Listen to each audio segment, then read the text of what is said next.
સંસદના મકર દ્વાર પાસે થયેલી મારામારીની ઘટનામાં ભાજપની ફરિયાદ પર સંસદ સ્ટ્રીટ પોલીસ સ્ટેશનની લોકસભાના વિપક્ષના નેતા રાહુલ ગાંધી વિરુદ્ધ એફઆઈઆર નોંધી છે. ભાજપે પોતાની ફરિયાદમાં જણાવ્યું છે કે રાહુલ ગાંધીએ ધક્કો માર્યો, જેમાં તેમની પાર્ટીના 2 સાંસદો ઘાયલ થયા હતા. આ સાથે રાજ્યસભામાં ભાજપના મહિલા સાંસદે રાહુલ ગાંધી વિરુદ્ધ રાજ્યસભાના અધ્યક્ષને ફરિયાદ કરી છે. ભાજપની સાથે કોંગ્રેસે પણ પોલીસ સ્ટેશનમાં ફરિયાદ નોંધાવી છે.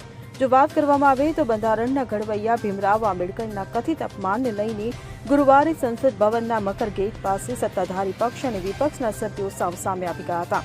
આ દરમિયાન વિપક્ષ અને એનડીએના સાંસદો વચ્ચે ભારે સૂત્રોચ્ચાર અને મારામારી થઈ હતી, જેમાં પ્રતાપચંદ્ર સારંગી અને મુકેશ રાજપૂત ઘાયલ થયા હતા.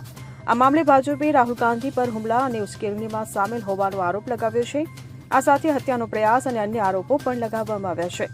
ભાજપ તરફથી સાંસદ હેમાંગ જોશી, અનુરાગ ઠાકુર અને બાંસુરી સ્વરાજ સંસદ માર્ગ પોલીસ સ્ટેશન પહોંચ્યા અને ફરિયાદ નોંધાવી છે.